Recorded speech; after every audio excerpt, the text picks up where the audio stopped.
August the 2nd, 2020. Larry Ridley here, SNY TV, a little NBC Sports, a little Madden NFL, a little NBA 2K. We're live here, Esports Extra, the only live call-in sports show talking traditional sports and esports here on Twitch, on YouTube, and Facebook. We'll take your phone calls live, 877-853-5247. That meeting ID is Esports Extra.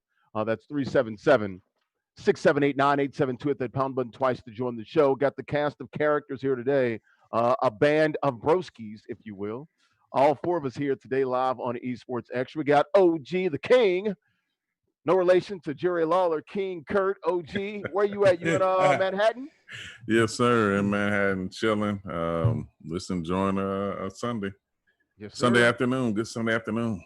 Sunday afternoon, man. I'll see you. And then we're going to go down a little southwest of New York City, down there in the DFW, the Metroplex, Dalworth. What's up with you, A. Willie? What's good? What's good? I see instead of me wearing a hoodie, you got it on. Yes, Yes, sir. Hey, I like you don't have to tell me twice. The power of influence. Right. Okay, and then we'll go a little southeast from there, and we'll head to the Sunshine State where it's Florida. Because, boy, they got some criminals down there that are pretty dumb. I don't know if you guys saw the guy on the hood of the tractor trailer on I-95. That is Florida, ladies and gentlemen. Erwin, what the hell is going on with your friends down there in Florida, man? I don't know. I'm in my own bubble. I don't know what they doing outside my bubble. I'm good. Where you at? West Palm Beach, Royal Palm? Royal Palm, be royal. Off of where? What street? Where? Yeah. Ponce de Leon and Okeechobee. Have you found that fountain of youth, my friend? You don't see it, man? And you don't see it? I see, yeah. He do got that baby face, don't he? Yeah. I hear you. All right, guys. Great show today, man. Sunday here. How about it, man? We made it to August, man. I mean, coronavirus, 5 months now. It seems like we're in August, man. We got 3 of the 4 major sports rolling now. We'll get 4 coming up next month, man. But I got a great show for you guys today, man. We're talking NBA. We'll get into that. The season started, of course, on Thursday. Jonathan Isaac will get into that. Jimmy Butler swapping out jerseys down there in the bubble. We'll talk a little bit about that. Major League Baseball, man, trying to fend off this COVID. We'll get to the latest on that and get the guys' thoughts on Major League Baseball. Also, Chris Williamson, good buddy of mine, co-worker, colleague at Sportsnet New York, SNY TV. He's going to join us, talk a little New York Jets, Jets. Excited to get the broski on, man, when we work together, man. We always call it a BET edition of Geico Sports Night. We say it every time, but it took about 3 or 4 times before our colleagues at work, all the white guys, were like, BET? Oh, we did it now! Like, it was funny. They finally figured it out, the producers and stuff. It was funny. We'll also talk a little Greg Williams, what he's going to do with that defense with the Jets. We'll get into Antonio Brown. Shady to the Bucks. I think about 5 or 6 years late for Tom Brady to get Gronk and Shady together, but we'll get into that. The SEC, you know, they play football down south, and they are. I'm down south here in Nashville. We'll talk about the latest with the SEC. Should be official probably tomorrow or Tuesday, but we'll get into it with what they're out there pushing. The Pac-12 as well. The Forbes list, 2 of the top 3 teams, of course, residing in the state of New York. We'll get into that. The top sports teams. Hey, it ain't stopping that money flow in the world of sports, baby. These teams are worth a lot of money. We also get into Bryson DeChambeau. Go look it up. Crazy young man. He wants to drive a long time on the golf course, and he wants to live a long time as well. So we'll get into that. Also, 2K, not the NBA 2K, but 2K Sports and the NFL. We've been talking about that. We've got some details about when that game is going to be released. An NFL franchise, a new NFL game by Take-Two Interactive. We'll talk about that. And then we'll get into the NBA 2K League. Raptors uprising right now, just dominating the league. We'll talk to OG and see can anyone up in the Raptors. And we'll end it with C4 on BNC. I already had 3 airings, 2 yesterday, 1 today, this morning at 11 a.m. The final airing and the final episode 9 here this weekend on Black News Channel, Compete Forever Madden NFL. Catskills Challenge from Resorts World Catskills. All right, let's go to the top guys. In the association, the NBA started on Thursday, and of course, everyone was kneeling except about 4 people. You look at Becky Hammond, you know, Greg Popovich, Jonathan Isaac, we'll talk about that, and Miles Leonard, we'll get into that a little bit anyway. But as far as the kneeling, most of the league, of course, taking part in this, showing some solidarity, showing their messages out there during the national anthem. I thought it looked very well. I thought it was nice to see it on the court. A band of brothers together, everyone locking arms, most of the coaches, even refs to some degree, all of the players. Love what Doc Rivers had to say. Just think about that. These guys are kneeling on towels because their knees, they're worried about their knees getting locked up and things. And Doc Rivers, like, how can another man put a knee on someone's neck for 8 minutes and 46 seconds? So, very interesting, very powerful images coming out of the bubble. Your thoughts on the NBA and the kneeling pretty much all weekend long, from Thursday, Friday, Saturday, and into today, guys. We'll start with you, A. Willie, since you worked in the association once upon a time. Again, I think it's good because it really points to, these situations are different because, and when you look at the numbers in terms of what we make up in the United States, people will refer to us as a minority. But when you step into an NBA locker room, we're actually the majority. So with that being said, it's very interesting to see how other people that may not be that may not look like us, how they're acting in unison with us. And again, I want to reiterate this. That doesn't mean that if you don't act in unison that you are a bad person or you should be vilified. But at the same time, it's really good to see that if we want to start moving towards seeing some real change in the country, we really have to have reminders. Even though we're playing these sports for distractions, there needs to be some reminders that we have some serious issues that we need to continue to address. OG, you saw the fist in the air, LeBron James front and center as well. Like I said, powerful images out of there. Your thoughts on the last 3 or 4 days and how the NBA was able to sort of package this and message this for the world to see?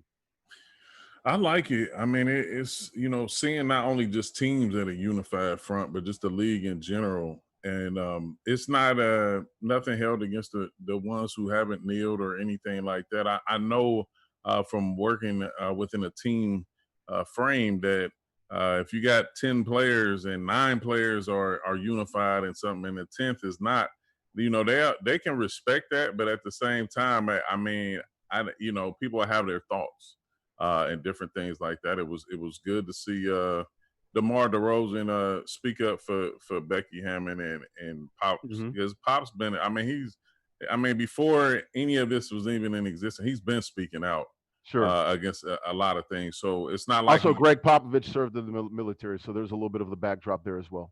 Yeah, exactly. So I mean, it's been a nice thing to see, and I hope it continues and leads to, like I said, the change that's necessary. Yeah. Derwin, your thoughts, man, seeing these images coming out of the bubble down there at the Wide World of Sports Arena and Complex down in Orlando? Images have been great, from the very first tip, the very first game. You see everybody in unison, locking arms in arm. Black Lives Matter on the court, officials, everybody. Shirts as well, absolutely. Shirts, yeah, the shirts, everything. NBA did a really good job of bringing this all together, giving the guys options of things to wear, and guys have banded together. And, we talked about Pop didn't kneel. Which is fine. There's going to be a couple that don't kneel, and they should not be vilified. And Kyle Lowry said something very interesting last night. He talked about, because he plays for Toronto, and they had the Canadian national anthem, and he said, I was on a knee for 8 minutes. He said, imagine that man, the officer that was on the knee of George Floyd. On Floyd, absolutely. On Floyd, he's like, his knees were bothering him. He can't imagine what Floyd went through. So that was very telling, him making that comment. But it's been great to see how the NBA has banded together, and that league is, pretty much done a good job. Well, I mean, they are the leaders in the progressive side of things and the messaging and things of that nature. So shout out to the NBA for doing that. And like I said, it was great. All of the players, overwhelming majority of them. It's good to see some of those messages and images come out of Orlando. We'll keep it in the NBA. One guy that you mentioned, we talked about, did not kneel. OG sent out the text right when it happened. Then he thought maybe, it's his knee. Jonathan Isaac, and a recent ordained minister, by the way, I think recently as right before the pandemic, I want to say February, March, something like that. Here's a young man that's got a certain set of beliefs. My colleague, a former colleague at SNY, now at TNT, and doing some stuff with Bleacher Report, Taylor Rooks, asked him on the Zoom call about his thought process on kneeling, and he talked about his religious background, and it's not about sort of two things aren't they aren't hand in hand. He's like, Mhm. what does Black Lives Matter T-shirts and things of that and standing do when it's all about for him the gospel? I got Mhm. no problems with that. He did say Black Lives Matter. He uttered those words, and he understands that being a black man. But he's coming from a different angle, a different point of view, and I see exactly where he's coming from. He's preaching love. He wants love for all people, and he's coming from that, like I said, that religious background and that gospel point of view to spread love and to spread kindness and awareness. Got no problem with that. That's what he wants to do. I thought he articulated very well. And if you got a problem with that, you got a problem with a lot of people. You probably have a problem with yourself. We'll start with you, OG. Your thoughts on Jonathan Isaac and his remarks post game did not duck it and answered every single question. Yeah, like you mentioned, I was the first one because I was watching the game through our virtual fan mode in Brooklyn, and I recognized it, and I knew that it would be something that would eventually capture the attention of the media and everybody else in the world.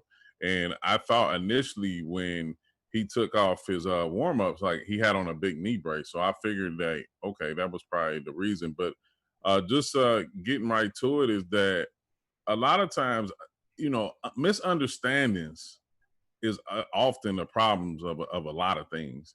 And like initially, if I was to just judge off of what I saw without researching or without listening to him and getting his side of it, then I could have been held to my own opinions and thoughts and been incorrect. And I think that's what most people need to do because what happens is, you look at the fact that he wasn't kneeling, he didn't have on a Black Lives Matter t-shirt, and, Mhm. and boom, instantly people want to start criticizing and judging them and calling them names now you are becoming what we're fighting against. Exactly. Pretty And much. that Yep. and that's what I had to think about. And I'll be honest, I mean, the maturity that I have now got me to that point. But Mhm. if I would have been younger and not really willing to go through that thought process, I would have been ridiculing and negative as well. So I have to listen to him and understand him and respect him for his thoughts and views and understand that he can still support uh the cause, the greater cause of it beyond kneeling, beyond wearing t-shirts, and still be able to, live within what he believes in. Yeah. Hey, Willie, I was going to say the same exact thing. There are, multiple ways to skin a cat, correct? No question, no question. Mhm. And so for me, when I look at it, it speaks a couple of things when I was looking at his statements. First off, for people that say that we should watch these games and sports and politics should never collide, these sports that we watch and the sports that are the most lucrative in North America in terms of basketball and football, which are sports that we dominate, they were politicized when these leagues were established, and we weren't part of them when they were first established. So they've been politicized from the start. So we didn't inject politics into the league; it was already injected in the inception.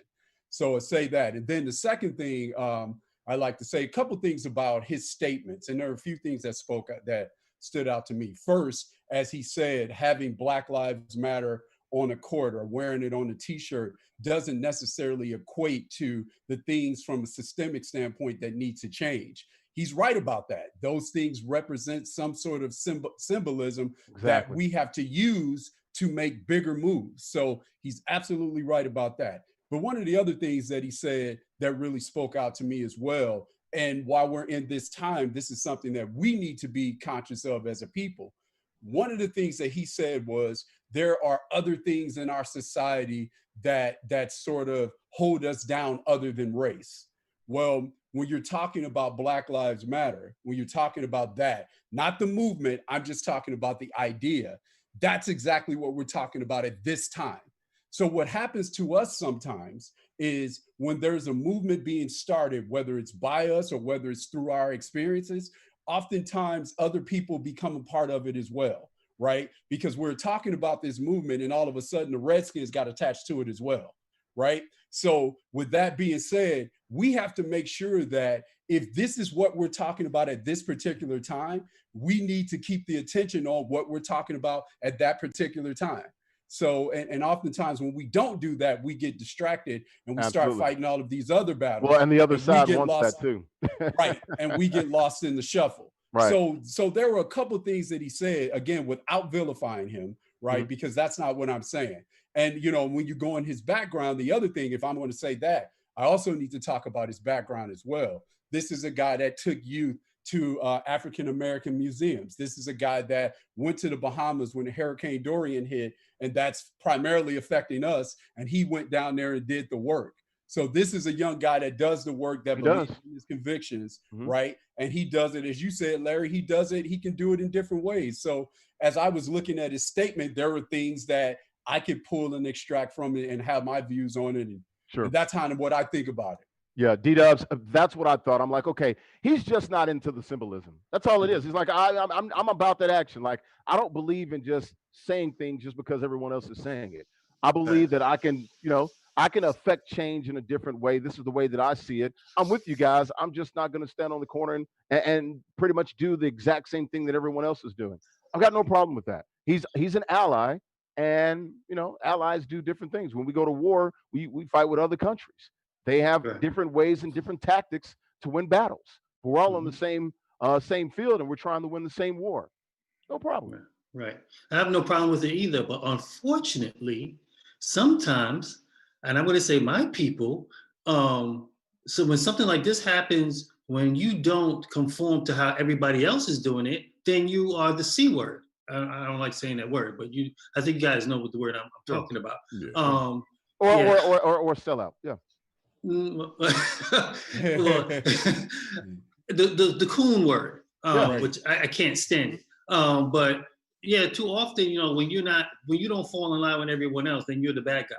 But I, you know, totally respect him. He had his own ideas about how to go about it and how to do things. There are more than one ways to skin a cat.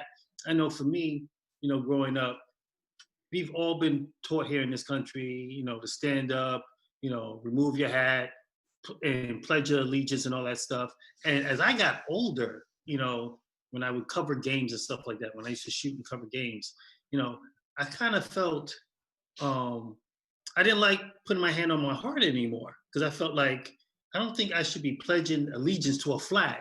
That's just something, when I started to grow up and mature, I didn't like doing it, but I would still stand at attention, you know, and to remove my hat, things of that nature. So there's different ways that you can do different things. So I get exactly where he's coming from. And as you guys, you know, eloquently said, he does the work, he puts in the time. The same thing with Popovich. He's constantly speaking up and speaking out. So these guys should not be vilified because they don't want to stand in line and toe the company line like everybody else. There's different ways to do things. And we should, as a people, should respect when someone else has a different idea or a different way about doing something. We'll keep it in the NBA. We were just talking about. You just said very well about doing things differently and respecting it. Jimmy Butler wanted to go about doing things differently. Didn't want to use the some 20-something approved messages, social justice messages by the NBA. He wanted to go with no name on the back of his jersey. Started the game. Number 22. We're showing the pictures now. 20. Of course, they have to stop the game. He had to go in, and it is NBA rule. You have to use at least your name or one of the approved messages. So he was asked before the game, I think even going into Friday, I think he was asked by a reporter, like, hey, well, what's the latest? Are you still going to do this? And he said, to be determined. We'll see. And that was a little play right there. Well, he was being coy, so you knew he was probably going to do something. But look, I mean, Jimmy, Jimmy Buckets, he went out there. That's his message. We all understand what the message is, which is, look, I'm a black man before anything. Without the NBA, I would be the same guy walking in and out of arena. And he wanted to bring light to that situation. That way we all understand it. We all applaud it and echo it. Your thoughts on Jimmy Butler? Had a pretty good game, by the way, and the Heat looked damn good as well. Went in to change jerseys and came back out and put on and donned the old Butler on the back with 22. We'll start with you, A. Willie. No, it was good for me, and it said a couple of things to me. Number one, I think one of the things that I talk about a lot in the media is if you have a message that you want to be delivered, the best way that that message can be delivered is by having somebody else carry the flag for you, right? So when he actually came out with that jersey and they lined up for the jump ball, whether he had to go and take that jersey off or not, the fact of the matter is that the game stopped and they had to address why he had to take the jersey off. So whether he wore the jersey for the entire game or whether he wore it just for the jump ball, the message that he was trying to convey was being talked about, right? So, so again, it's that's called bringing attention to the matter. That's exactly what he did. And if you know Jimmy Butler, that's right on brand with him. Very calculated. Everything is thought through, right? And so what the other thing that it tells me as well is if one of those jerseys were available with no name on the back, it says that the Heat were in cahoots with him, right? Oh, yeah, it says that they were on board with or at least the equipment guys were. Exactly. And I can say this. If you know, and I can say this from working in the NBA, don't nothing move in Miami without Pat Riley. Nothing. Yep. Right. So would that be nothing moves without Pat? Right. So Pat knew exactly. So I'm sure he knew what was going on. Absolutely. And so, and even with Pat Riley, this is big as well, because Pat Riley played for Adolph Rupp.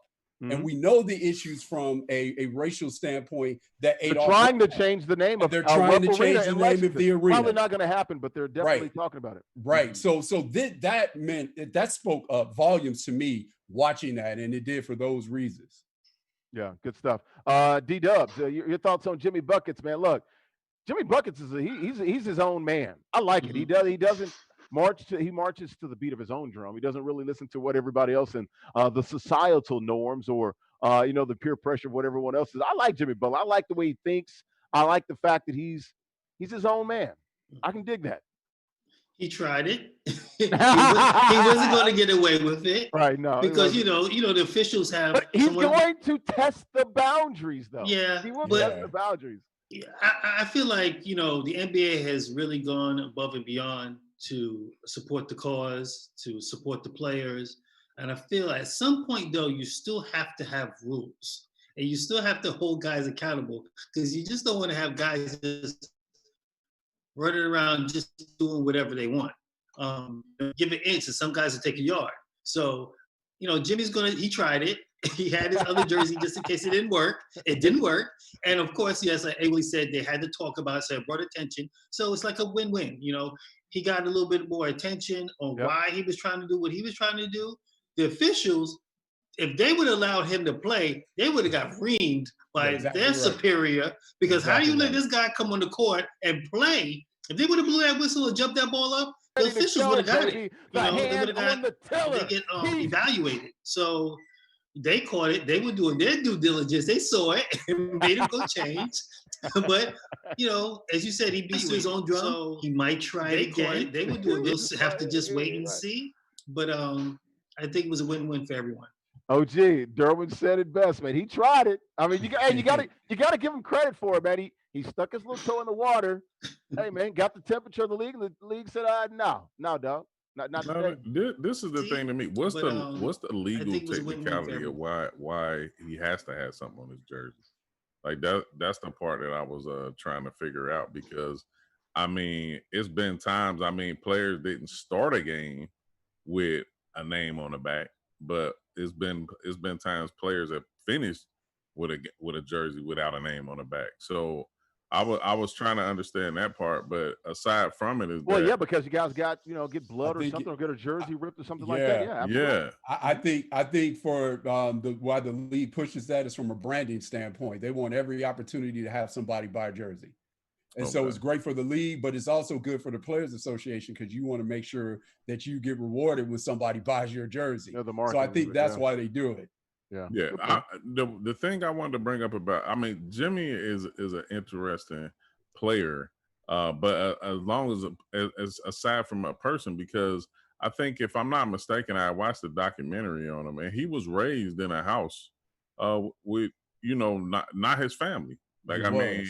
So his views are definitely, can be on aligned, but also his experiences is different. I mean, I know from coming up, and it happens time and time again, where a lot of Black people grow up in a lot of different situations. Some of us grow up in predominantly Black areas. Some of us, grow up in integrate, like, mixed areas, and then some do happen to grow up in the suburbs or whatever. So their mentality and how they approach situations is totally different. And sometimes it gets fine line, because it's like, I've had great experiences in dealing with people that aren't black and have not been mistreated or anything like that. But that doesn't mean I'm going to ignore the actual facts that exist and different injustices and racism that happen towards my culture. And I think like Jimmy kind of like, I mean, he kind of represents that to a degree.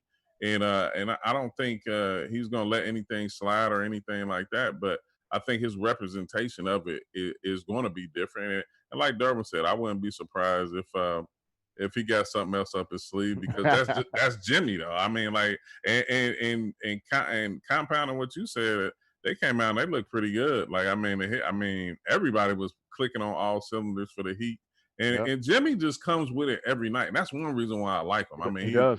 He puts the hard hat on and he comes to work every night. I mean, so you know, I like everybody getting a chance to express themselves and you know, as much as they can and still be in line with what's going on. And that's the whole point. Everyone getting a chance at expression and expressing themselves. I think the NBA is walking. It's a tight line. They want all of their players to be out there, to be on brand, to sort of express themselves, have their own messages, have some individuality out there, be a little autonomous. But you're right, Derwin, you have to have a set of rules too. So I think they're doing a good job of sort of walking that tightrope there. We'll see how this continues down at the bubble. Most importantly, zero cases right now of COVID amongst the players. Not the same can be said for Major League Baseball. 20% of the games were missed on Friday. Look at the St. Louis Cardinals. They didn't play Friday. Games canceled yesterday. Games canceled all the way now through Tuesday or until Tuesday. So they've got, what, 6 people in the traveling party, I believe, or 7, 3 or 4 players now that have tested positive. Manfred had to come out, and there was some talk that, look, they said, guys, if we don't have a good weekend, we might have to shut this thing down. They talked to sponsors. They talked to the broadcast partners with the networks. And now Manfred came out yesterday and said, look, I'm not a quitter. We're going to see this thing through. Look, it's not an alarming level yet. It's concerning. I will say that. You look at the overall numbers. It's nothing like, the rest of the country. You want to stay at, 5, 10%, definitely below 10, but 5% or less, you got no problems. You can sort of manage that. Your thoughts on Major League Baseball? Are you guys looking over the horizon and wondering, man, I just don't know. They might not get 30 games in. They might not get 60, might not get 30 games in. Your thoughts on this, D-Dubs, with Major League Baseball? Now, imagine at one point they were trying to get 100 games in? 110? Are you kidding me? That was never going to happen. That was never going to happen. And the owners was like, nah, bro, we ain't even trying to do all that. Yeah. This, I don't know, man. You missing, how are they going to make these games up? You talking about a 9-inning game. You might have to go double headers like they AAA, are double headers, 7 innings, double headers, 7 innings like AAA style, minor league style to get these games in, because when someone has COVID, you're like missing a series, and it's not just affecting one team; it's affecting 2 and 3 and 4 teams. Yeah. So I don't know. It would not shock me next week or in 2 weeks they just shut it down. Well, I mean, you look at the schedule. OG. Monday and Tuesday look a little different. You can tell they're going to do something funky with the schedule. All they can do is sort of do these, 7-inning doubleheaders. The players' union signed off on it, so they know what's coming. What else can you do? You got to make these games up. The Marlins still haven't played since last Sunday. It's been over a week. The Cardinals going to miss 4 games. The Yankees have been impacted. The Orioles have been impacted. The Reds are, I think, Votto's out now. You look at this. This is going to impact the whole league. You start impacting 10, 20 games, that's a lot to make up. It doesn't seem like a lot, but when you only have, say, I don't know, maybe 1,500 games or 1,000 games or so, that adds up after a while. Exactly. It's starting to seem like no bubble smells like trouble. Can't bubble Major League Baseball. You can't do it. I know, but that. Look, you can do the NBA, 22 teams, 12 guys, traveling party smaller. Definitely can't do the NFL. You're looking at 5 to 10,000 people. Major League Baseball, 30 to 40 players, traveling teams, can't do it. Parties. You're looking at a couple of hundred. I agree.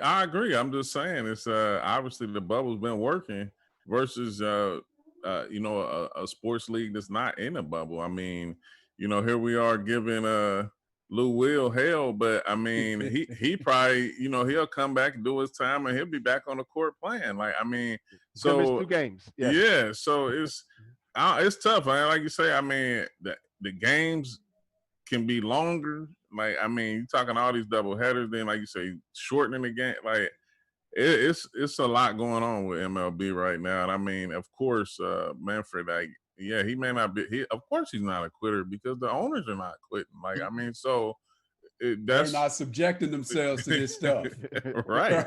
So I mean, it's hard to see if they're gonna finish because every other day I'm looking on TV and it seems like it's something. I mean, and it's gonna be difficult. I know a lot of fans are probably getting turned off. At the lack of their team playing and the reasoning why they're not playing, and just ties into so much that's going on outside of sports. And I don't know, it's not a good thing. D-Dubs, you look at this, man. We're waiting on Chris Williamson to be calling. Coach K, let me know when he dials in. You look at it, man. Derwin. I can't even get excited. I know, man. I'm trying. Exactly.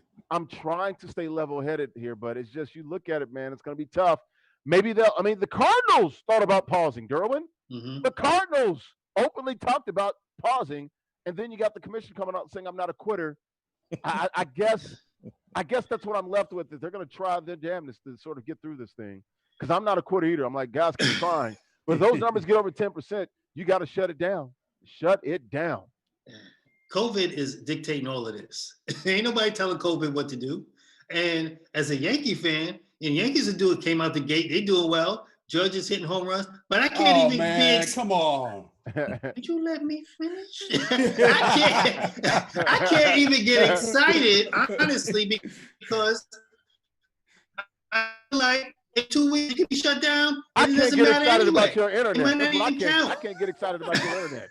What's wrong with it? It's bad. Oh, I'm sorry. But yeah, it's like I don't know if this is going to last. I don't know if the league is going to count, these games that we've already played because there's something else probably going to be on the horizon with this COVID, and other teams could possibly get it. And just on another tangent, Matthew Stafford is potentially has COVID in football. And for weeks I've been talking about wait until a quarterback gets this thing. What's going to happen? And the season hasn't even started yet. So COVID is in control. It's dictating all of this stuff right now. And MLB, I don't know what they could have done. Florida, Arizona is with it. The hubs are. They can't even. Those are hot spots. Right. They can't be in a bubble. So let's go to the phone lines, guys, here on esportsXTRA, the only live call-in sports show talking traditional sports and esports. We'll take your phone calls 877-853-5247, meeting ID esportsXTRA 377-678-9872 at the pound button twice to join the show, just like this young man right here, a colleague of mine at Sportsnet New York. That's SNY TV in Manhattan. He is Chris Williamson. Chris, man, this is another another edition of BET Geico Sports Night, man. What's up with you, brother?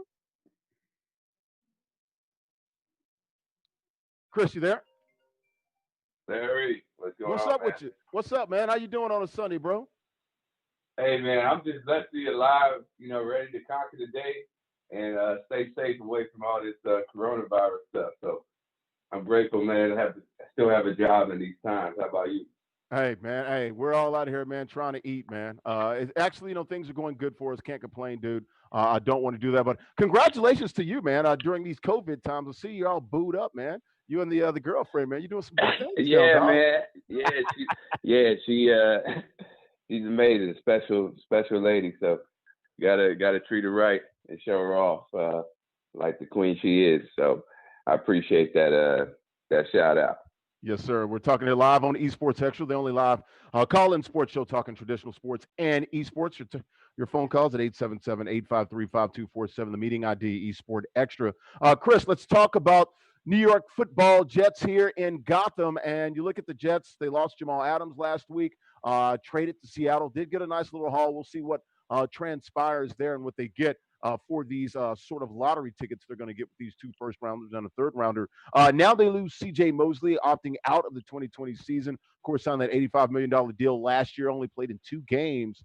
Chris, top 2 players off the Jets defense right there. How will this impact these guys, and what are your thoughts on C.J. opting out, of course, for family reasons, for the 2020 season? Well, look, now this defense, like, okay, for CJ opting out, like, they have a lot of depth at inside linebacker with Avery Williams and James Burgess and others, but you can't replace a guy like CJ Mosley, who is a game changer at the linebacker position. So this defense is going to be dramatically less effective, not as strong as they were last year, because, like you say, they lose their 2 best defensive players from last season.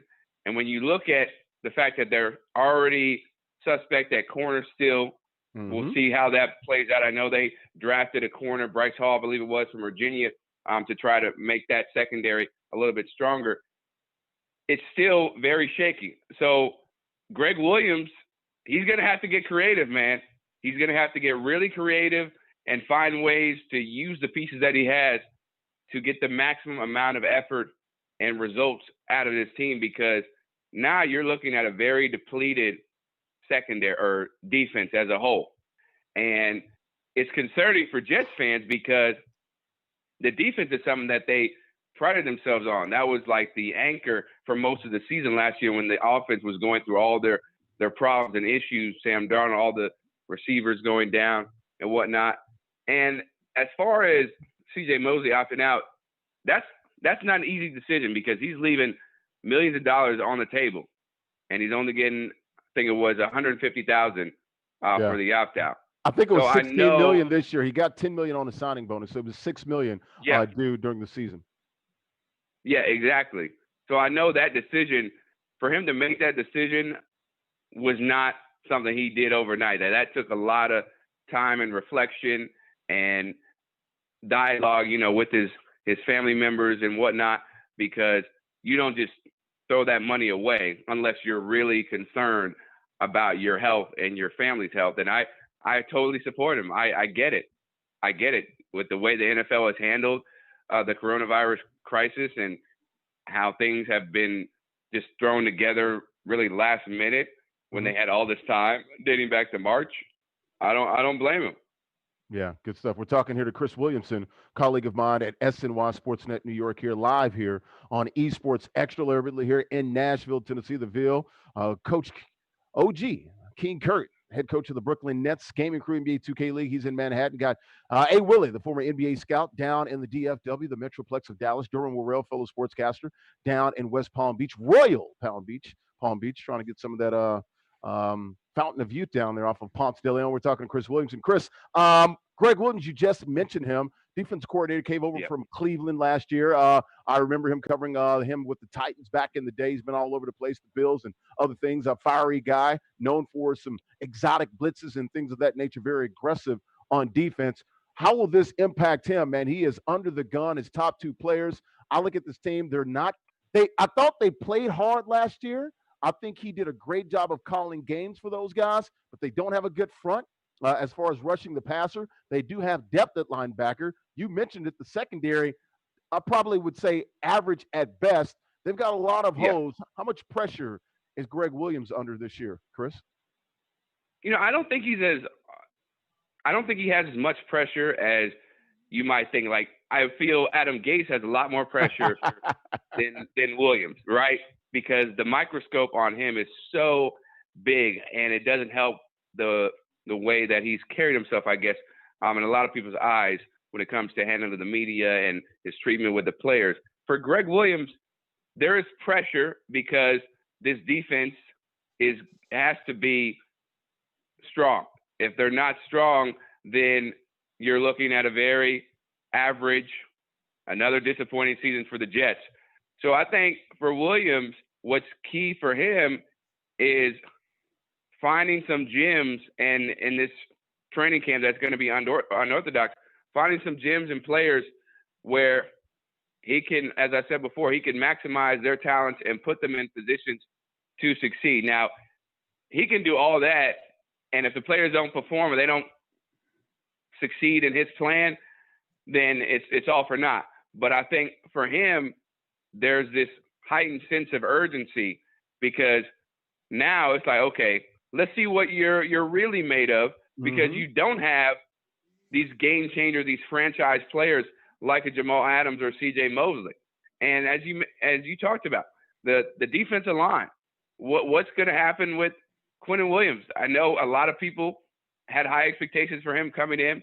He didn't really make an impact for that team. You know, they got rid of Leonard Williams because he was pretty much ineffective his whole career with the Jets. So there's a lot of, I think there's more pressure on these players than there is on Greg Williams because, look, the dude has won before. He's got the reputation, bad or good, but it's the good part of his reputation that he's no nonsense.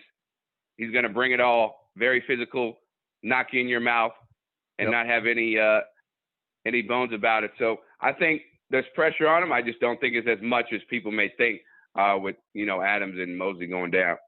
Chris, how important is it for Greg Williams to sort of scheme them up? We talk about Belichick and the things that they do up in New England and how they are chameleons and they are week-to-week team and how they change things up. Greg is very unorthodox. He's very aggressive. Like I said, he's going to have to do the best coaching job of his career. He doesn't have a lot of bullets in his holster, Chris. I'm just saying he's got to coach him up. He's got to dial it up. How does he do that without the players? He's got to get very creative and come up with some schemes that we have yet to see. And if you're aggressive, you are going to expose people, Chris. And we've seen that from time to time as well with those Greg Williams defenses. Yeah, like in anything, like if you're aggressive, you are giving up something on the back end, right? So with this situation, I think I don't know if he's honestly, I don't know if he's going to be able to be as aggressive as he wants, like right out of the gate, because he's going to leave that secondary exposed. Like those corners better be ready if they're on an island and they don't have any help from the safety over top or whatnot. They gotta be ready for prime time. And for me, I think that he might have to swallow his pride and play it a little conservative until he sees really what the potential is, what the value is of this current group of defensive players, because you cannot be aggressive. You cannot be so aggressive where you're leaving people out to dry, and they've shown consistently that they cannot get the job done when the target is on them, when the bullseye is on them, and it's just them and the receiver, or just them and the running back, when it comes to coverages. So like Bill Belichick, he needs to take a page from Bill Belichick, right? As you alluded to.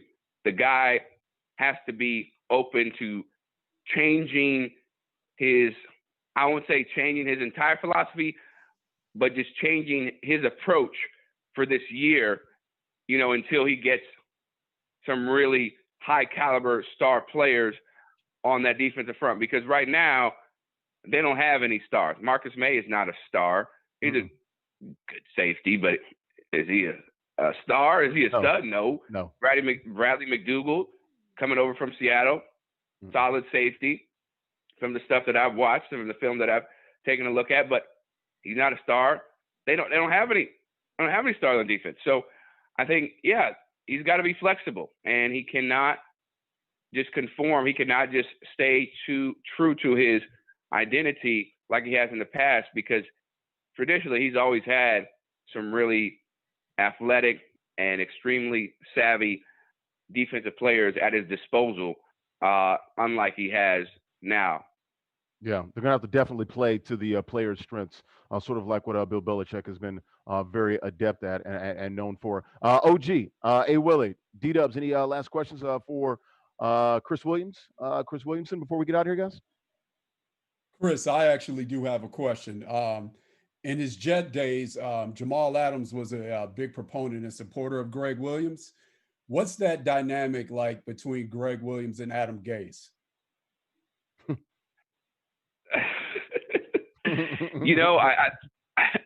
That's a great question. That's a great question. And I think these are two very fiery, prideful guys. So I believe there can be a lot of tension sometimes, and that's good. I think sometimes people get this notion that when you have good teams, and I'm not saying that the Jets are a good team yet, but when you have good teams, that coaches and players, they just get along, they go out to dinners, and they have bonding experiences, and it's all fun and games. But no, there's conflict. There's going to be disagreements. And so I think the dynamic with Gase and Williams is very heightened because they're both prideful coaches who believe wholeheartedly in their systems, and sometimes that may clash with one another. But what's important here is for them to understand that maybe the other person has a better idea on one situation or whatnot. And it's the communication, right? As long as the communication is resolved and it's healthy and the comprehension is there, then I think we can get somewhere. And that's really the question that still hasn't been answered when it comes to the team and the dynamic between Gase and Williams.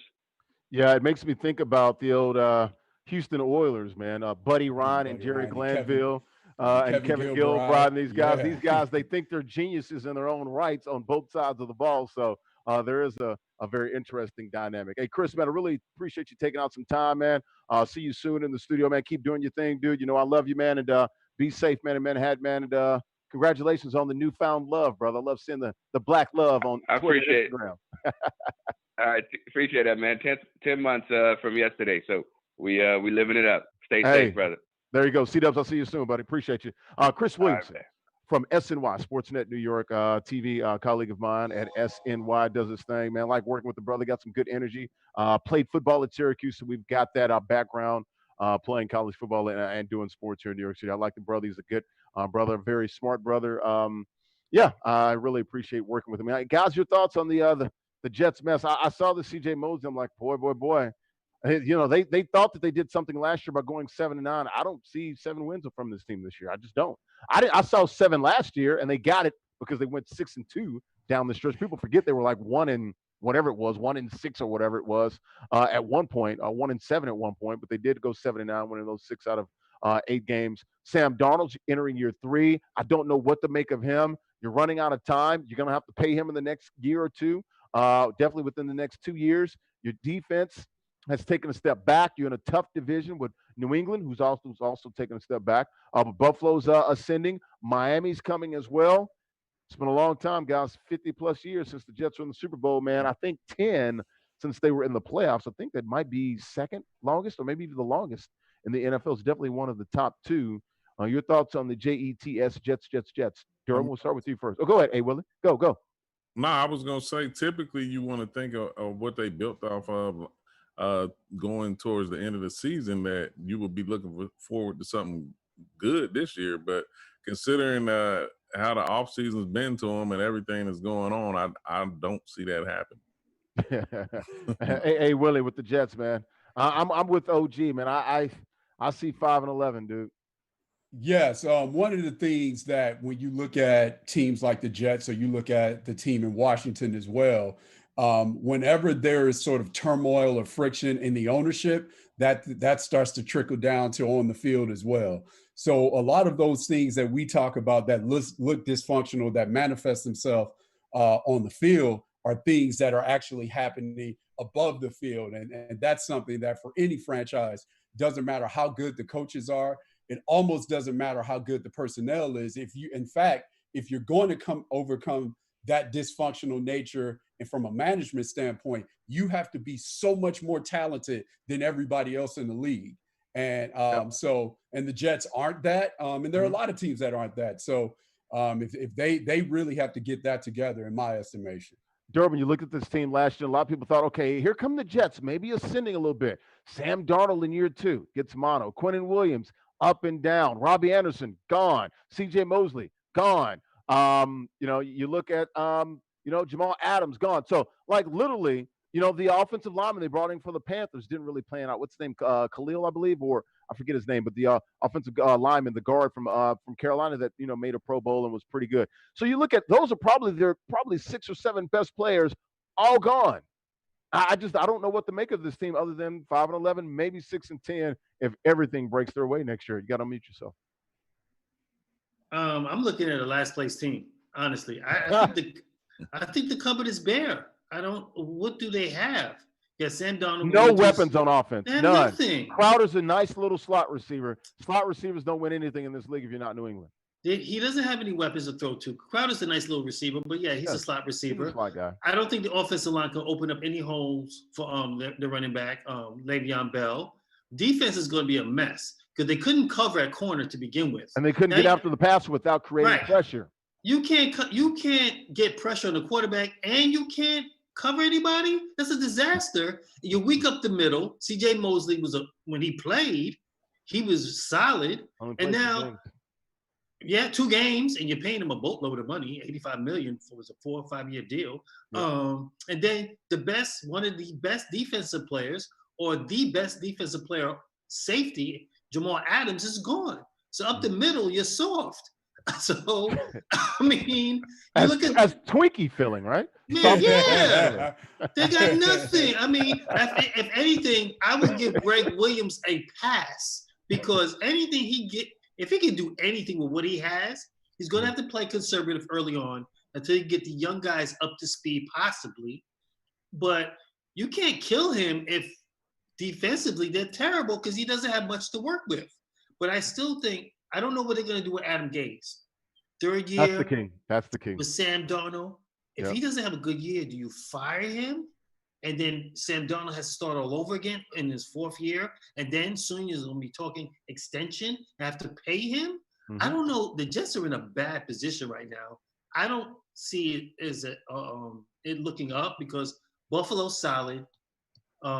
Miami's New England. New England's New England. And people got, with Cam Newton, got them doing great things. So we'll see. Yeah, they still got the hood. They still got the hoodie. They still got the hoodie. And, Fitzpatrick, whether you love him or hate him, he's going to keep you around 8-8. He's going to win you a couple of games. He might lose you a couple, but he's going to win you a couple of games. I was about to say he'll throw you in some games, and he'll definitely throw you out of some games too. So I mean, you're asking a lot of Sam Darnold. You really are. So it's going to be tough for the Jets. Yeah. And we'll see. That's it. We will definitely see about the Jets. But right now, man, the over/under has to be about 6.5, and I'm going under right now with the New York Jets. We'll keep it in the NFL. Antonio Brown back in the news. The suspension has come down 8 games. But hell, if you really think about it, it was 15 last year and 8 this year. That's 23 games on the sideline. So whoever signs him, he's going to have to be suspended without pay and miss 8 games this season. You think we'll see AB back in the NFL? He's mentioned the word retirement the last year about 3 or 4 times. Now, I guess he's maybe contemplating he wants to play again. He's got new ownership. Well, not new ownership, but new representation. My boy Drew Rosenhaus used to represent him, but now he's represented by a new guy. So maybe we'll see if we can get himself cleaned up. We know that Lamar Jackson is really in love with him. We know Tom Brady, worked out with him and things of that nature. I don't know if there was any room in Tampa. Got the grievance as well. New England only had to pay about $4 million or something like that of the $9.5 million. So that's been resolved. So Antonio Brown, everything's clear. Everything's been resolved. Will he play in 2020? Durham, we'll start with you first. Oh God.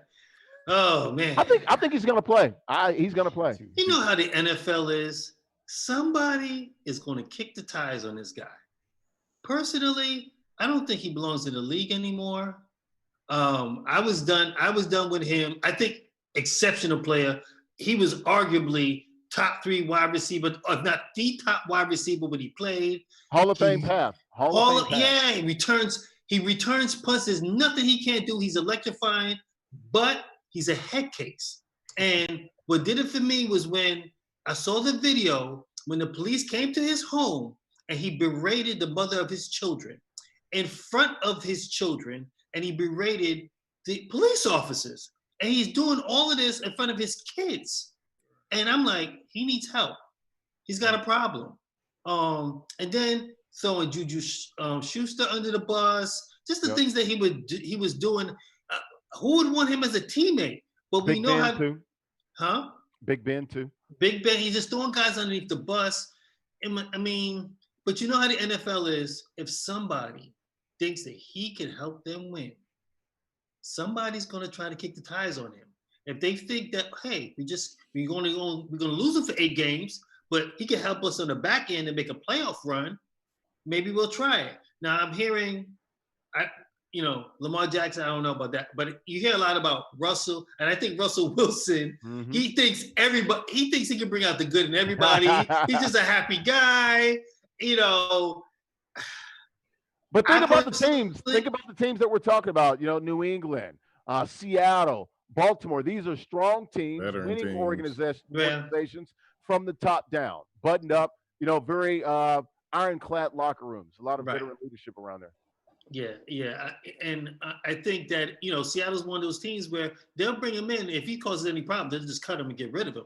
They're one of those locker rooms that could take that chance. But I would rather prefer them take, Gordon, Flash Gordon, than to take him.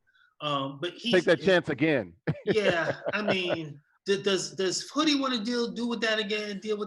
Probably not, because Tom's not there. No one's there to really keep him in. Well, I mean, they still have a lot of veterans on that team. But hell, I mean, the New England lost a lot of veterans the last year. Yeah, the free agency and the COVID. Yeah, McCourty, Chung, a lot of these guys. Chung, Hightower, yeah. They don't want to bring in nobody that's gonna help them win.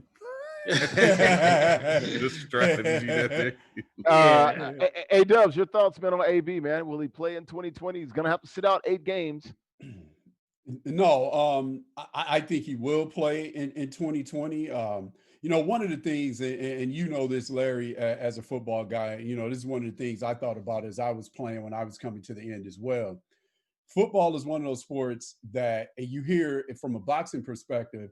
Sugar Ray Leonard said this before, and he said he knew he was getting close to retirement when he started boxing with humanity. And he started thinking about the opponent and how will I hurt them? How would they hurt me, et cetera. So football is one of those sports that when you start talking about retirement, because it's a collision sport, you got to start wondering, right? Because it's one of those sports that, again, most of the time when you see people sustain catastrophic injuries, it's because one person is going hard and another person is kind of hesitating. So when you have those thoughts in the back of your mind, that represents hesitation. Right. So when you get to the point where you're thinking, maybe I should, maybe I shouldn't. Well, football is one of those games that you can't be, maybe I should, maybe I shouldn't. So that's the first thing. And then the other thing with AB as well is I think if you are a team, he has, and it's good that those teams that are talking about bringing them in are those stronger teams, because not only do they have strong locker rooms, they technically don't need him. Right. Because you don't want to be in a position where you need him. And you're depending on that production, even if it's 8 games, right? Because if you need him, you don't know from game to game what you're going to get. You don't know from snap to snap what you're going to get. And again, I say that because I'm rooting for him and I hope the best for him in his life, right? But at the same time, when a person is talking about should I play or should I not play, football is not the sport for that. And secondly, again, it should be a team that's not counting on that production. It's a luxury, not a necessity. OG, AB in 2020? Man, hopefully, I mean, he got all the Liberty City out of him, I mean, because, he was at some point seeking help and some treatments as well. So there's a lot that's going on and unpack there. Yeah, it's a different day and time now. Like we have the virus and how everything's being constructed around that, and then you got AB, man, he be wilding out, and it's like, can you contain him? Like, I mean, or can everything? I do think a team is going to take a chance on him. I mean, because can he help a team? Yes. Can he hurt a team? Hell yes. I mean, that's gonna be the thing. But we all know when you have some talent and you have the ability to contribute, people may take a shot. I mean, because there's some teams that need a boost. I like the thought of him going to Baltimore, but because I want play with his cousin Hollywood Brown. Yeah, and I want Lamar to have as many weapons as he can. I mean, so I could see that, but then I like what A. Willie said. I mean, most of y'all said is that these are teams that don't need them, but Could they use him? Yes. I mean, but they don't have to rely on him, and I think he's going to need that. And hopefully during this time, like you said, it's 23 games.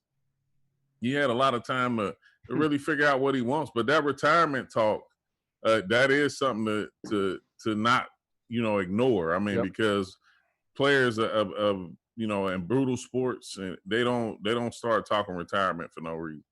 All right, we'll keep it moving, guys. We're going to pick up the pace here. Shady to the Bucks. LaShawn McCoy came over from the Bills, went to the Chiefs last year. Really didn't crack the starting lineup. Played behind Damian Williams and some other guys. How much do you have? How much does Shady have left in the tank to help the Bucks make a run in the playoffs this year? We'll start with you, D-Dubs. I think he has a lot. I liked him in Kansas City. I think he still has some wiggle to him. He's a veteran. He's hungry. He's thirsty. I think he's good for Tom Brady, especially on third down. They don't have any running backs in Tampa that are, lighting it up.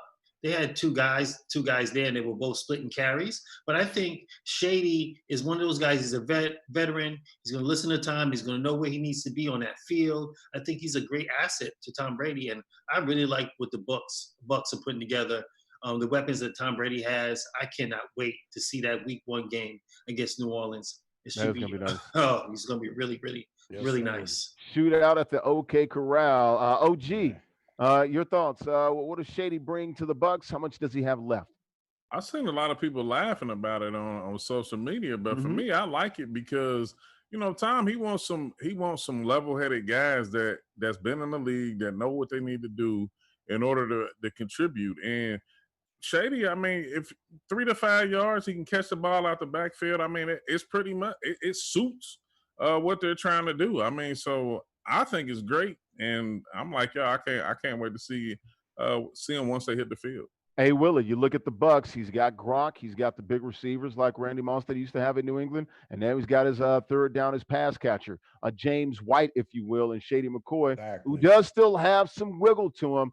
I just want to temper it just a little bit. Remember, he went to KC and played behind two guys. So this ain't Shady 2013 or 2014. This is Shady 2020. How much tread is still left on those tires?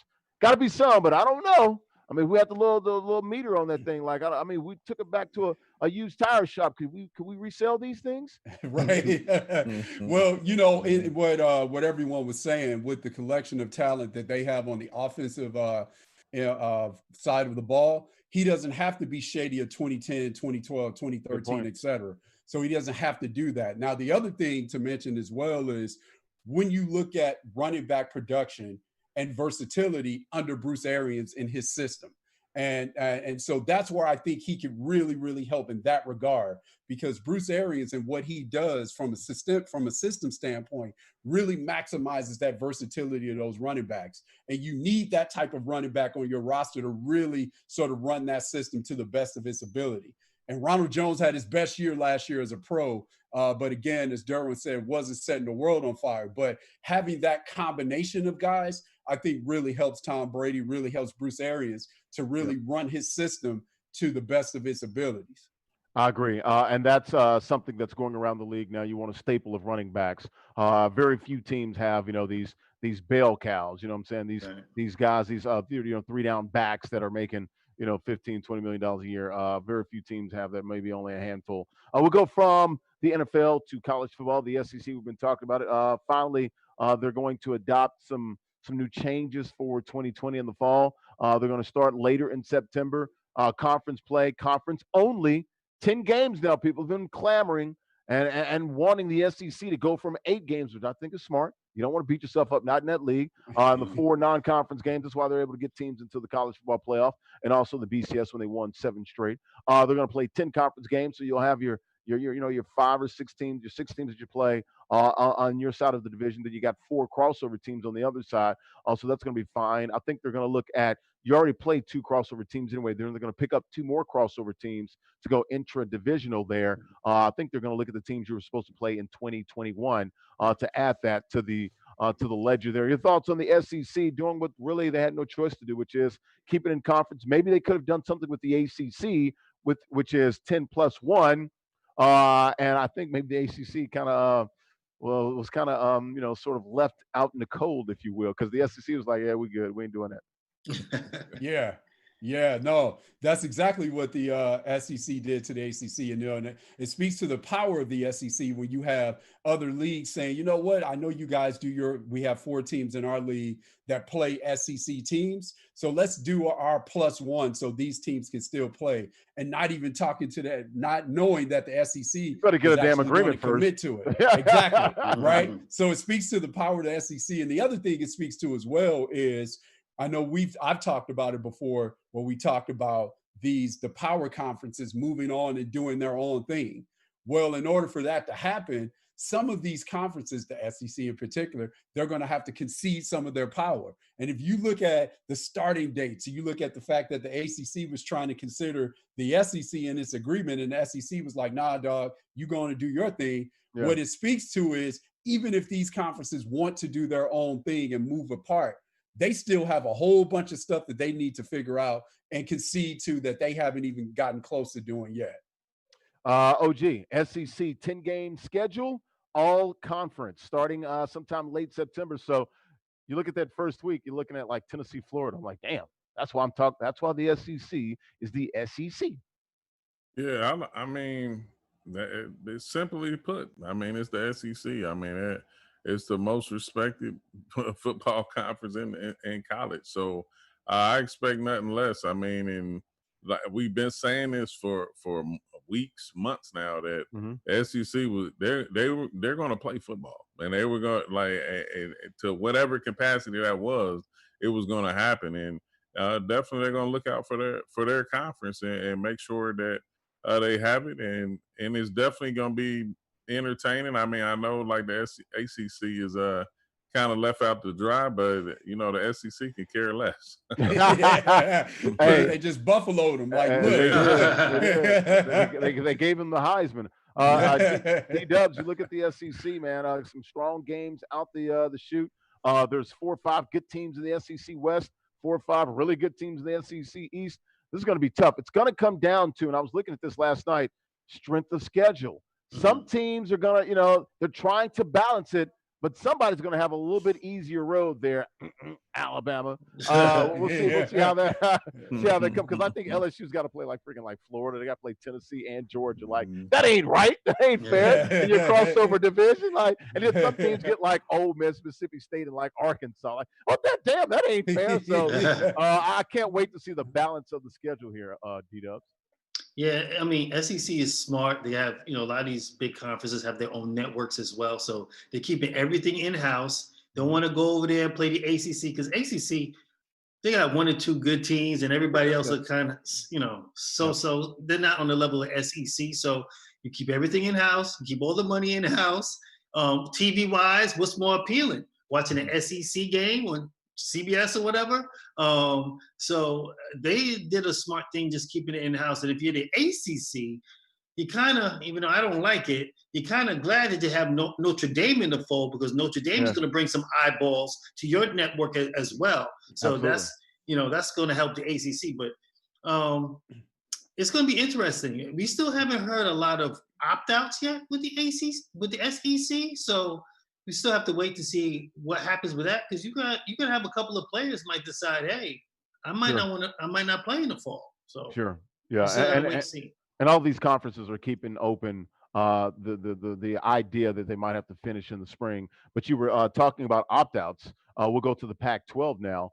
Those players, they're forming a coalition out there, trying to improve conditions, trying to improve race relations and social justice causes out there with the Pac-12. The Pac-12 also coming out with Larry Scott out there, who did have COVID-19 as well, the commissioner of the Pac-12.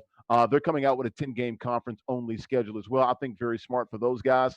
You look at some of those areas out west, California being some of those hard-hit areas out there. I like what their schedule is. You're going to come out UCLA, USC right out the gate. I love it. Also, SEC championship game late December 19th in Atlanta. Pac-12 will keep their championship game on campus, not going to Vegas at the new stadium at Allegiant Stadium out there. So your thoughts on the Pac-12? We'll go with you, Willie. No, what is interesting when you see when the Pac-12 football players came out and you're looking at this, one of the things that needs to be sort of outlined and underscored is the fact that even though this is a coalition that's led by football players. They are talking about improvements for all sports, And right? Not hundreds of players across multiple teams. exactly. So that was something that stood out to me. And then the other thing as well that stood out too is what they are demanding is really some sort of revenue sharing, and not just because when you start looking at people saying, oh, it's monumental now that the college players can get paid. No, they can actually make money off their Their likenesses. likeness. The schools aren't coming off of anything. That's the Kneel. hustle, That's right? right. Name, So, image, so likeness. Kneel. right. So with that being said, the players are like, wait a minute, that continues the system that we're trying to make a change to. Mhm. So the fact that they're saying that, and what they're also doing as well, one thing about COVID-19, it has really put the spotlight on the business of college athletics at the highest level. It's really exposed it. And so with that being said, they are talking about making changes in that, and also having these institutions stop using student athletics and hiding behind sort of liberalism and things of that nature through athletics, and using this system that really exploits kids. So with that being said, I think they're really looking to make a change to that. I respect what they're trying to do. Are they going to get all of those things? That remains to be seen. Sure. But I certainly respect the fact that they are speaking out and saying, wait a minute, you can't use higher education to hide behind liberalism and continue to exploit. Well, you look at those liberal institutions out there. You got to start at the top with Cal and Stanford and some of those organizations. Ed O'Bannon played at UCLA, so that's part of this deal right there. So it's interesting when you look at the dynamic there and all of the synergy with the Pac-12. D-Dubs, the Pac-12 10 games conference only. They'll play their Pac-12 championship game, like I said, on campus. I think it's smart so far, the structure and the setup that they're trying to put out there. And once again, we don't know. We're all, sort of at bay with this virus. The virus is always in control, but this is a plan. Yeah, I mean, and I think all of these Power Five conferences, they'll probably piggyback and follow each other's lead. 10 games seems just about right to do. Keep it in conference. But there's a part of me that feels, guys, that maybe there shouldn't be any college football at all, because, and these kids have the power, because they can't do anything without these kids. These kids start opting out. You can't play football. I mean, so they really have the power to do the things that they want to do, ask for what they want to ask for right now. And how can you, as a university, say we're not going to have a full campus, but then you say we're student athletes, but you want them to do schooling from home, virtual school? Because really, if you're a guy that's about to go pro, do you really want to play 10 games right now? If you know you're going to go pro next year, why don't you just get your education, do it virtually, get your degree if you're a senior, and then prepare for the draft next year? Sure. What's the point of going out there right now to play 10 games and possibly getting hurt? I don't know. I think that you saw the one kid in Virginia Tech decided that, he had some issues with I think his mom had passed. And Farley, 2018. Right. So who's to say some of these other guys might not consider to do the same thing? Because now you're going to play late fall. But the kids are, once again, they're in control. They're in control of this. Definitely on the table. OG, your thoughts, Pac-12 and their structure? I mean, pretty much y'all hit everything on the money. I mean, the way I see it, just speaking in conjunction with the We Are United, like it's pretty interesting. I'll never forget from watching the scheme is that, the NCAA, is a nonprofit, but we all know how that works. And just the players realizing and waking up that they do have value. And we're not tuning in to watch, schools perform academically. I mean, that's not where all of the money is coming from. And I'm not saying, of course, the academics is not important, but these student athletes, the athletes make a lot of money for these universities. So I think what they ask and what they want should be really looked at and respected. And I'm almost with Durbin to a degree. Like, the thought of college football is really, of course they're trying to make it possible, but it just doesn't seem like it's going to operate under its normal function, and that's going to create a lot of disinterest in some areas because it's not going to be quote unquote a fair situation for every university to be able to play for a national title. So when you get to that point of it, it's like, we know what it's all about. And it's not about what they say it's about. So, well, I think people are seeing now that this has always been college football. It's like the Wild Wild West. There's no structure. It's not governed by the NCAA. It's governed by conferences and commissioners. That's what it is, and college presidents. So we're all going to see this play out. I think it's fascinating, actually. I want to see it play out. I want to see. We keep talking about this. We kept wanting chaos. We really never got it in the BCS. We haven't really gotten it for the most part in the college football playoff. Hell, maybe this is the year with everything going on in 2020 and the pandemic and things of that nature. Maybe this is the year we get total freaking chaos, and maybe that'll bring about some change. We'll see it in college football. Back to the NFL or just pro sports in general. The Forbes list, you saw that. Top 5, no surprise. Dallas Cowboys still at the top. I believe now 5 or 6 years straight now. Almost $6 billion, $5.5 billion. Number 2, the New York Yankees. Number 3, Knickerbockers. Right.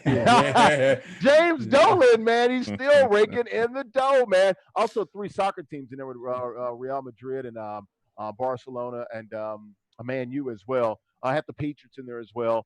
I think, Patriots, I believe, were 5th, 6th, or 7th, somewhere around that, well over $4 billion with Robert Kraft and those guys. But same cast of characters there in that top 10. I believe all NFL teams were in the top 50. So that's something to be said about the health of the National Football League. Your thoughts on the Forbes list? We'll go with you, D-Dubs. Same cast of characters at the top. Yankees up there, just knowing the Yankees with their Yes Network. Steinbrenner created that, and he wanted to have sporting events all year round. So he got the Devils, New Jersey Devils. He had the Yankees on there. And then at the time, he had the New Jersey Nets to keep, a cycle of sports on that network. No, they still got the Nets, the Brooklyn. They got the Brooklyn Nets. Right. So, and he had a vision, and he's the one that really kind of started it. And then all these other networks around started to do, try to do the same thing. Well, I mean, give Dolan some credit. MSG, they had it too. They got the Rangers, the Knicks, Islanders, stuff like that. Hey, we don't give Dolan that much credit. But he hasn't won anything off the court. I mean, on the court, but off the court, worth almost $5 billion. So D, are you saying the only James that we recognize is James Todd? Is that what you're saying? Yeah, exactly. We don't recognize that other guy. But and that's just been a train wreck to Knicks. I can't even go down that road. But the Yankees have found ways, and so same thing with the Cowboys, to generate revenue outside of, with merchandising, outside of football, to do some things. So I think those teams are going to constantly be at the top, especially in baseball when you have no salary cap. But yeah, they still say Cowboys are America's team. But I don't agree with it, but Forbes says differently. So no, they are clearly the favorite there. Hey, Willie, we'll go to LA. Your team, the Lakers, 4th out there, family-run business with the Buss family. Yeah, and when you watch that and you look at, you start seeing the differences, because you see how the Lakers also have a partner that's bought into the Lakers as well. So when they bought the Lakers, when the Buss family bought the Lakers, they bought them for like $20 million. Their partner came in at $268 million, right, in 1998. So it speaks to how the value of those franchises have continued to go up. In fact, on the Forbes list, the NBA, the average value for teams for a league, it's been the NBA over the last 10 years that's had the most increase in terms of value. Yeah, so over $1 billion. Even teams like the Orlando Magic and Milwaukee Bucks are worth over $1 billion now. Exactly. And the Bucks at the time were purchased, I think, for maybe $600 million. So at the time, and then the other ones that stood out from the football standpoint, being a Raider fan, man, how about the Davis family? Like they bought the Raiders for $160,000. Oh, $2.8 billion return on your investment. And the Rooney family as well, look, just maybe 1 or 2 steps down, they bought the family. I think they bought the team for like $2,500 or $3,000, right? Or $2.6 billion. We're going way back, but right? This is but still, Jake, that return on investment is just crazy. The Raiders were just in the 60s though, so it was crazy to see the value of those go up. And the other one too that really stood out to me was Golden State being 4th. Yes. Where that one stood out because that was they weren't 4th. I don't think they were 4th. Lakers were 4th. No, Lakers were 4th. Well, Golden State was maybe 5th. They're right there. They're right there. Yeah. Exactly. Right so I think they're 4.4 billion. Yeah, they are. And, so in a short amount of time, what the Laker family did, there, it really speaks to how they really increased the value of that team that inherently always had value where it was situated. Yep. So, lots of interesting insights when you look at that list for sure. Let's keep it moving. OG, one thing that stood out to me, a lot of big market teams, Boston, LA, New York. You know what I'm saying? Wait a minute, what, and then you Larry? got the desk. Big market teams. Wait, what was the second? What was the second one you said? New York, Dallas, la. Yeah. Man, it just attribute the vision that they had when they bought those specific franchises, and then over time, you attribute just the great branding and marketing, and then some of them that's in the in the top 5, top 10 that was surprising because winning. That obviously boosts everything else. Everybody on that list has won except the Knicks and the Cowboys. Yeah, and that's what, and like situations like that, I attributed just great branding over the years. I mean, where it's just the standard. I mean, because the Knicks haven't won in a long time. 1973. Dallas hasn't won since I was in high school, and but that just shows you that they do a great job in branding and selling their franchise. Yeah, Golden State Warriors 5th, 4.3 billion. You were absolutely right. But you have the Patriots in there, Real Madrid, Barcelona, Man U. The top 5, of course, Dallas, Yankees, Knicks, Lakers, Warriors, Real Madrid, top soccer team. 4.2. Hey, what I say, Larry, it's more ways to win sometimes than in the column. And no doubt. Or doing that. Also, New York Giants in there. So, like I said, was it 4 in New York teams in the top 10 now? New York Giants just a hair under 4 billion. Even the Giants, the Jets were like 3 and some change. So not the surprise, no surprise there about the New York teams. Let's go to golf. Bryson DeChambeau, a guy from Cali, different kind of a cat, real different kid there. Kind of bulked up, going on this eating regimen. He's a new training diet where he's bulking up, killing the ball off the tee. Dude is he's out there a little bit. He says he wants to live to 130 or 140. Why not? I think, has anyone lived that long? I think 122 has been the longest someone's lived, most documented, and even that's been sort of debunked a little bit. They can't figure out how can you not figure out the damn date on this? Like, people were born on a certain day. That's how you have a birth certificate, right? A lot of things was going on 100 plus years ago. So, that is true. Well, you know what? No, what you should do is document something when something starts. That's the least you can do. I didn't say keep up with it all 122 years, but I can at least go back to the origin of something, right? Is that too hard to do? Am I crazy, right? But what you speaking of crazy, Bryson, dude. Hey, let me say this. It's a good thing he's a golfer. He's keeping a buck. It's a good thing he's a golfer, because if he was in any other sport talking like that, he'd be in a medical office the next day. Especially one of his colleagues said that he tweeted at him. He's like, "Man, what the hell are you talking about?" Yeah, Bruce Koepka said that. Yeah. Yeah, just expect. His growth. And what he's planning to do and what he's talking about doing and different stuff like that. That would be overly viewed in other sports. And he's in a sport where you can easily single out players and what's going on with them and things of that nature. So it's entertaining to say the least. Derwin, how moronic, how obnoxious, how just obscene were those statements there? It's golf. Golf is a lifetime sport. So, I don't know. You know how old he is? Dude's in his 20s. Like, dude, you trying to live another 110 years, 120 years? Yeah. That's that youth. Hey, he's down at Ponce de Leon. He don't know any better. He's just talking. You know how we were when we were 20 years old. We didn't know any better. We just talking to be talking. I talked a lot. I didn't say I want to be 140. I didn't say something like that. Yeah. So a lot of hopefully things ain't working at 140. I don't want. Yeah. Hopefully he has a good career, but I don't know. Hopefully his golf game is better than his talk game. Hey, man, he wears some loud and flamboyant clothes at times. Big guy, put on like what 20, 30 pounds of muscle. Yeah. Yeah, driving it crazy, and he's talking crazy too. Yeah. Hey, maybe that's something Yeah. golf needs right now. Yeah, that's exactly what I was going to say. When you look at a sport that is everything was sort of standardized, this is how we do things, and everybody kind of looks the same. Here's a guy that I think what he's doing is taking a page out of the Tiger Woods manual, right? Let's try and brand myself. I may be a little bit different than everybody else on tour in a sport that is very sort of, for lack of a better term, very vanilla in terms of how it's marketed and things of that nature, which is one of the reasons why all the players now, the current players, are so happy when Tiger is in contention, because they see the Tiger Woods effect on that bottom line.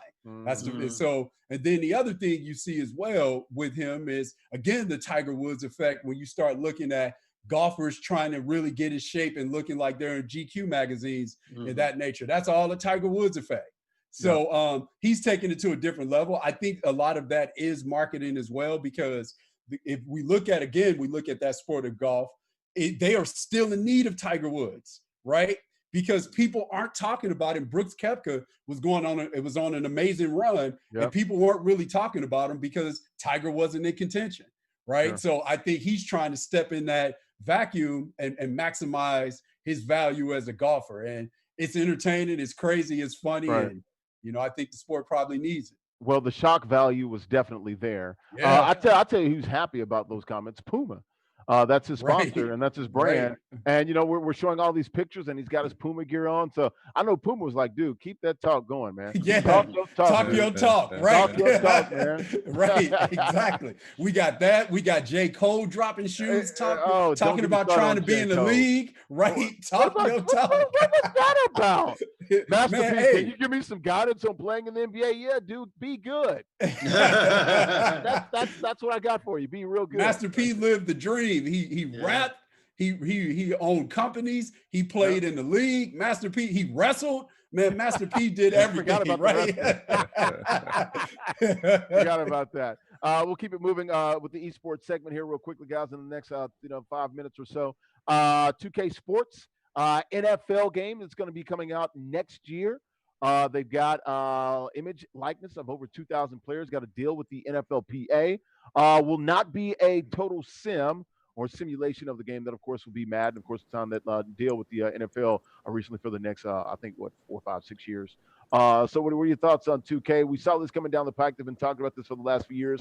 Looks like it is confirmed, like a Don King perm, going to happen next year. It'll be more like a sort of NFL Street or something like that. Okay. I mean, it's 2K. I mean, I want to see what they're doing. I mean, but I'm not into seeing guys throw rockets and things of that nature. But maybe the kids will do it. No. Not what doing. No, I just, but you know what? But I remember a time when back in the day when NBA Live on EA was the joint, and everybody played that, and then 2K came along. He's on fire. And they kind of 2K kind of took over, so it'll be something different. And who knows? Some guys might want to play it as something different other than the regular Madden simulation game. So 2K, what do they have to lose? Just give it a try and see what happens. OG, we're gonna go with you, the resident 2K guy. We'll come with you in a second. Hey Willie. OG, 2K, NFL. What sort of mark will they make out of this, and what sort of impact will they have on the audience? To me, nothing's better than a little gaming competition. I mean, between different sim games. Madden hasn't had any competition. Not saying that 2K is going to be that initially, but I remember playing the 2K football when it first came out. 2K5. It has some promise. It has some promise to it with the ESPN component and different. Well, Madden took all of those, and that's how I got brought into Madden in 2013. Was they saw Chris Berman in the halftime show? Hey, let's do a halftime show. They were talking about it for years. It took them about 8 before they finally did it. So now it's just like seeing how creative they're going to be and what they have. They've had a lot of time in the lab to try to come up with some creative ways to build interest in the game. And it's definitely things that Madden is missing. that could spark some interest. But gameplay is always going to be important. I mean, you can't have a robotical moving type game. So I'm interested to see. I'm definitely going to take a look at it and play it. Hey, Willie, I look at this and OG's absolutely right. It's going to be the graphics. I think the graphics will be slick. They've got the NFLPA. They've got the likenesses and names and images and things of that nature. I'm just not into seeing training day. You know what I'm saying? Yeah.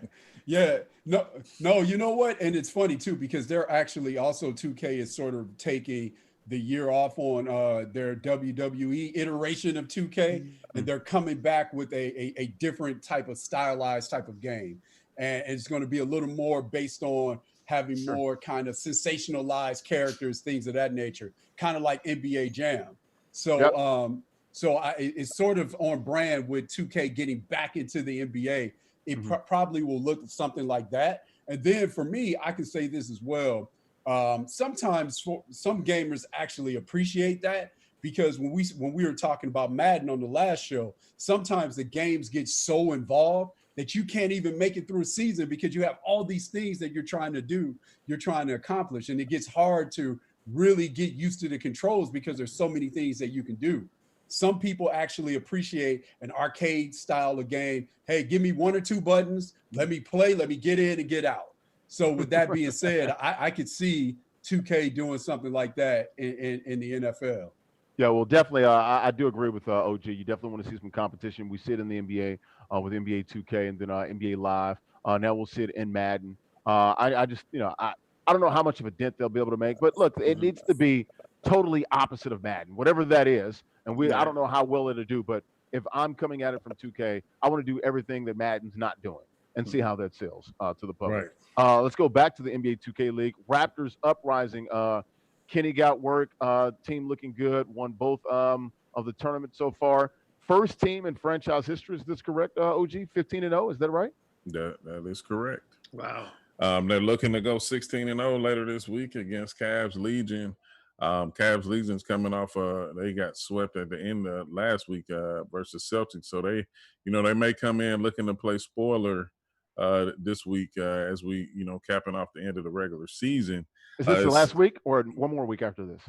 No, it's gonna 2 more weeks, right? 2 more weeks. Yep, got it. And yeah, basically 6 teams have clinched already. Raptors, of course, Wizards District Gaming, Jazz Gaming, Warriors Gaming, Kingsguard Gaming, and Mavs Gaming.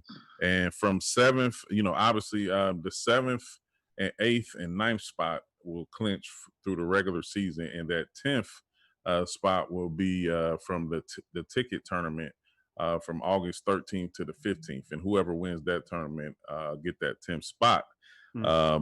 Unfortunately for us right now, we're sitting outside the bubble at 11th, but we have 2 remaining games, and those are against teams also fighting to be in that 7 and 9 spot. So we have another chance this week to control our destiny, as we had the last 3 games right now in the regular season. But definitely have a chance to if we win out, I think we're in a good spot. Yep. All right. D-Dubs, get it. D-Dubs, you've been keeping up with the 2K League, man, and the Raptors, man. They look like a wagon right now, man. I don't understand. They've only been taken to a third game, once or twice this year? Yeah. So OG, what is it about them that has them? Their internet. Their internet. It's better than mine, I guess. It's a lot better than yours. I mean, you won't hear me say that, but but I'm sure, I don't play the game. So watching it versus, what the players say and everything, and understand that we have a community where the players cry about every single thing. Like that. If they're not benefiting, they're crying about it. I'm sure that it plays a part in it, but you won't. You got to play the game. You got to play what's in front of us. I will tell you what makes the Raptors a unique team and a great component to what's going on is that you have Kenny, Reese, and Timely, who've played together over years, and then you have Legit and Sick, who are brothers. So obviously, it's a natural chemistry there between those two. So, just kudos to the Raptors for putting together a solid team to be able to handle, because it's adversity all over the place. A lot of teams are dealing with a lot of different things, known and unknown. So they've done a great job and just staying the course and being focused. You know, let's say if their internet is better than everybody's, it doesn't always guarantee great play and winning style of play each and every game. And I mean, literally, we're looking at a team that, you know, we played the best out of 3-game series, and they probably only lost like 4 to 5 games. So at some point, you know, credit has to be given to their ability to stay focused and battle through a lot of different scenarios, because they've been on the cusp of losing, and they fought back and won. So sure, I mean, hats off to them. Hey Willie, that's the bottom line. 15-0, man. You are what your record says you are. No question. That is the bottom line. So I was going to ask you, OG, as the season has continued to progress, have you seen teams getting closer to beating them in a series? Have you seen them, the pressure mounting and they're like playing a little bit tighter? Have you seen that, or they've just been loose throughout the entire deal? Oh no, it's been they've had some challenges. Wizards played them tough in the Turn Championship.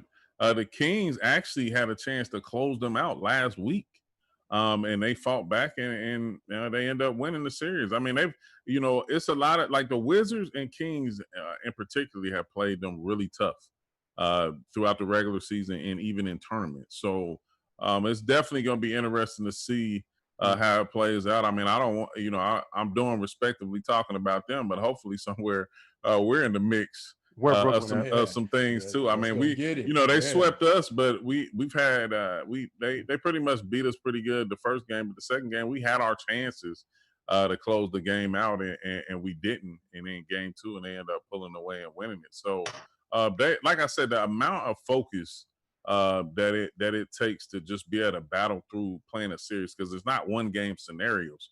So you can go down 1-0 and still have a chance to win the game, and people don't understand. It's a lot of people who bow out after they go down 1-0 and fold and just give the series away 2-0. But they've managed to come from behind multiple times and still remain undefeated. All right, we'll see if anybody can take down the Raptors, first team to go 15-0 in the NBA 2K League. Guys, we'll end with this.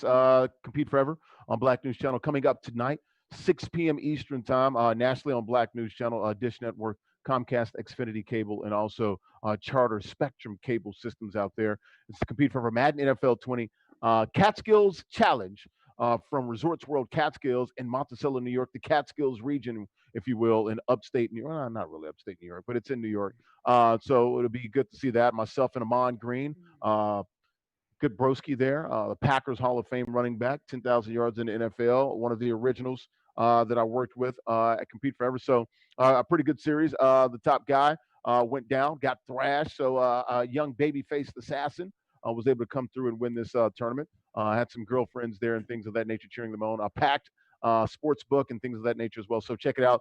11 p.m. Eastern or 6 p.m. Eastern. We were on at 11 a.m. Eastern already. Final showing today, final airing at 6 p.m. Eastern coming up here in about 3.5 hours, 3 hours and 20 minutes, something like that. So 6 p.m. Eastern on Black News Channel. Guys, any last thoughts before we get out of here? For me, just shout out to Snook and Diddy as usual. And Snook and Diddy! Renee! Hey, can't forget about Sarita and KC, my girl. And another news, OG 2 Cents podcast, new episode this Sunday on Anchor, Apple Podcasts, Spotify, and YouTube version later, and now newly on iHeartRadio. So make sure you check that out today. It's with Brian Musique. He's a writer for Forbes and Heavy.com.